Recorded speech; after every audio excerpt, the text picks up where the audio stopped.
Good morning. कैसे हैं आप सब? आज फिर आपके सामने एक नए टॉपिक के साथ। यदि आप शादीशुदा हैं और आपके पार्टनर का कहीं एक्स्ट्रा मैरिटल अफेयर चल रहा है तो आप क्या करेंगे? उससे डाइवोर्स लेंगे या उस पर कोई क्रिमिनल केस करेंगे? तो आज का जो हमारा मामला है इसी बात पे है। यदि पार्टनर का शादी के बाद भी कहीं एक्स्ट्रा मैरिटल अफेयर चल रहा है तो उस परिस्थिति में क्या होना चाहिए? सबसे पहले हम जान लेते हैं भारतीय दंड संहिता यानी कि आईपीसी की धारा 497 मतलब धारा 497 को। अब धारा 497 आईपीसी कहती क्या है? धारा 497 आईपीसी कहती है, जब कोई आदमी किसी औरत के संग, किसी ऐसी औरत के संग जो कि शादीशुदा है, मतलब किसी आदमी की पत्नी है, ये जानते हुए कि वो औरत शादीशुदा है और किसी आदमी की पत्नी है, उसके साथ सेक्सुअल इंटरकॉर्स करता है और ऐसा सेक्सुअल इंटरकॉर्स वो आदमी उस औरत की सहमति से करता है जो औरत शादीशुदा है, लेकिन ऐसे सेक्सुअल इंटरकॉर्स में उसके पति की सहमति नहीं है। पत्नी की सहमति तो है कि वो अगले आदमी से सेक्सुअल इंटरकॉर्स कर रही है, शादी के बाद भी शारीरिक संबंध बना रही है, लेकिन उस औरत के पति की सहमति इसमें नहीं है। तो इसमें ऐसा आदमी जो उस औरत के साथ, शादीशुदा औरत के साथ सेक्सुअल इंटरकॉर्स कर रहा है, आईपीसी की धारा 497 के तहत आपराधिक लाइबिलिटी के लिए, मतलब क्रिमिनल चार्ज के लिए दायी होता है, उस पर क्रिमिनल चार्ज लगता है आईपीसी की धारा 497 के तहत।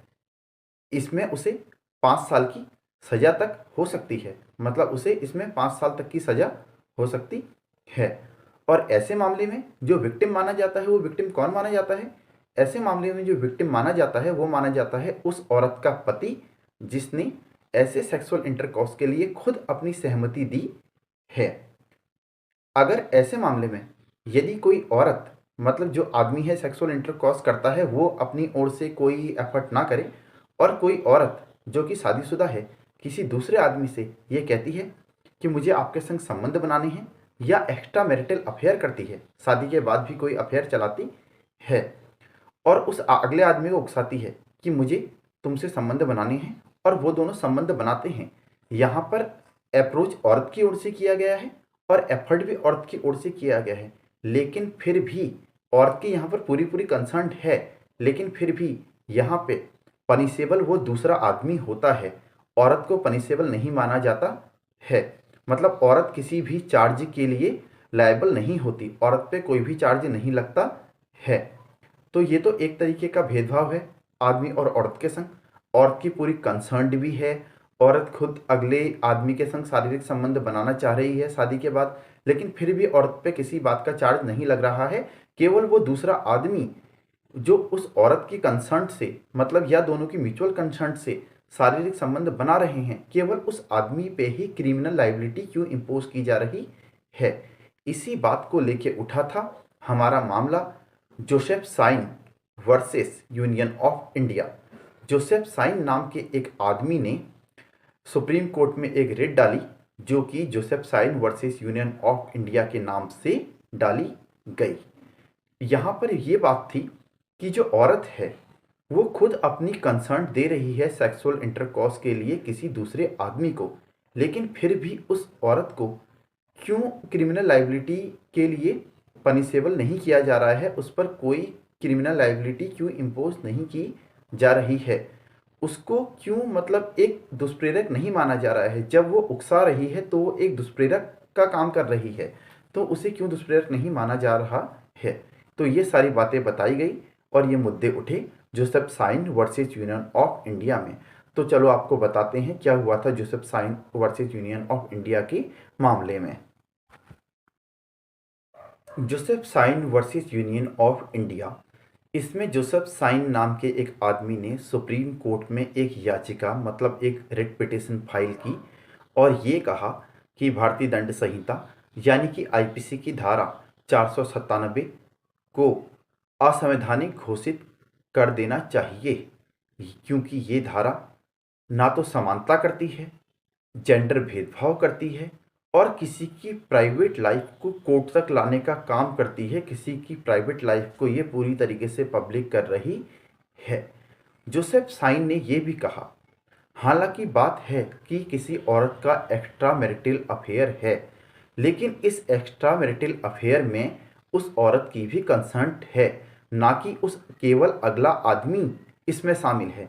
इसमें वो दूसरा आदमी और औरत जो कि शादीशुदा है, वो दोनों के दोनों शामिल हैं, अपनी सहमति से शामिल हैं, और औरत की भी पूर्ण सहमति है कि वो किसी दूसरे आदमी से शारीरिक संबंध बना रही है।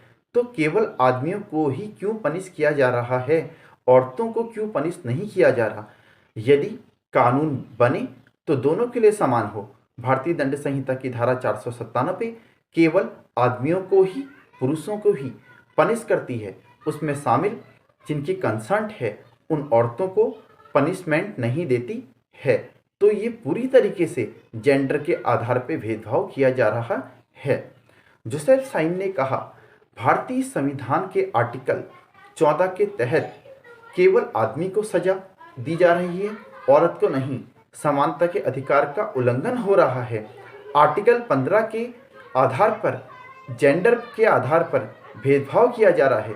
आर्टिकल 21 के अंदर जो कि राइट टू प्राइवेसी का अधिकार हमको देता है, उसमें किसी की प्राइवेट लाइफ को कोर्ट तक खींचा जा रहा है। सुप्रीम कोर्ट ने इस मामले में अपना फैसला सुनाते हुए ये कहा कि आईपीसी की धारा 497 को ख़त्म किया जाता है। मतलब भारतीय दंड संहिता की धारा 497 यानी कि 497 को खत्म किया जाता है। ये धारा पूर्ण तरीके से असंवैधानिक है, और कहा कि पत्नी या पति जिस तरीके से भी चाहें अपनी ज़िंदगी जी सकते हैं। पति पत्नी पर किसी भी तरीके का रोक टोक नहीं लगा सकता। उन्होंने एक सेंटेंस कहा जो कि बहुत हाईलाइट हुआ, और ये मामला जब पूछा जाता है तो इस ही सेंटेंस से पूछा जाता है कि किस मामले में ये कहा गया है कि पति पत्नी का मास्टर नहीं है, पति पत्नी का मास्टर नहीं है। तो ये कहा गया था Joseph Shine versus Union of India के मामले में। सुप्रीम कोर्ट ने कहा कि पति पत्नी दोनों जिस तरीके से भी चाहें अपनी ज़िंदगी जी सकते हैं। अपनी शादी के बाद यदि वो किसी अगले व्यक्ति के साथ खुश रहना चाहते हैं तो उसके साथ खुश रह सकते हैं। इस पर कोई रोक टोक नहीं है कि वो अपनी ज़िंदगी कैसे जिएं। सबको अपनी ज़िंदगी अपनी तरीके से जीने का अधिकार है।